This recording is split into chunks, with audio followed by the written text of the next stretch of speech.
The Elections Office is moving closer to triggering Cayman's first people's-initiated referendum. This week, they shared the latest figures in the verification process. They say nearly 94% of the names needed to trigger the vote have been verified. And tonight, Elections Supervisor Wesley Howell joins me live, and apparently we have some new numbers. Good evening, Mr. Howell. Thank you for being here with us. Good evening, Tammy. Thanks for having me. All right. Yeah, as usual, I'll give you a sneak peek at the latest numbers. So as of this about midday today, we were at 95.3%. We have 250 signatures left to verify to get to the 100%. So we're hoping to have that done by the end of August. It looks like probably the first, second week of September. End of August is this week, so... Yeah, so we're going a little bit beyond the end of August, okay. But we're very close now to having it with 4.7% left to verify. So we're almost at the end of this process. All right, and for you, how does it feel nearing the end of this verification process? I'm thankful that we're able to get this done. Again, operating in the absence of legislation, we had to make some decisions on the fly, but we're able to pull a fantastic team of people. So really thankful for the staff that are pulling to make this happen. And so next steps once you've completed that last push? Yeah, so this matter then goes back to Cabinet in relation to the rest of the constitutional requirements. And if Cabinet then sets a question and a date, then we ramp up again and get ready to execute that.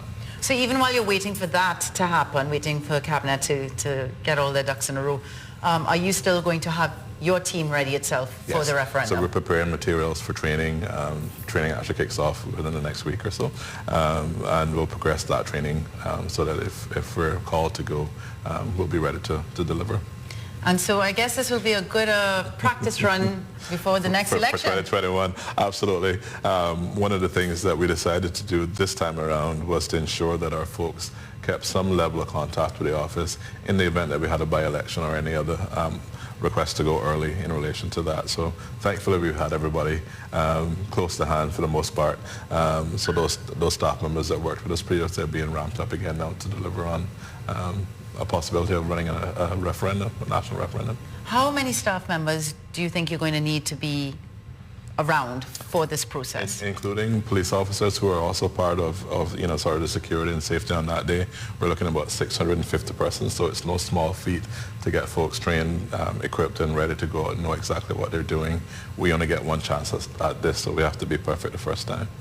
All right, and with that, anything else you want to add before we close off? We have about 750 persons who haven't been verified yet. Some of those persons are being a little bit more difficult to find because they've moved locations. So if you've signed a petition and you're not where you're registered to be, please reach out to us and let us know so that we can figure out how best to get to you so we can get this done. Or they can even come to you, no? Absolutely. So we're at the supermarkets on Saturdays. On Wednesdays, we're open late in the evenings as well as on Saturdays. So yeah, check our website, check our Facebook page. We're trying everything we can to finish this as quickly as possible. Mr. Howell, thank you for being here with us on Cayman 27 and all the interviews you've done with us over the years. I really appreciate it. Thank you much. All right, stay with us. Sports is next.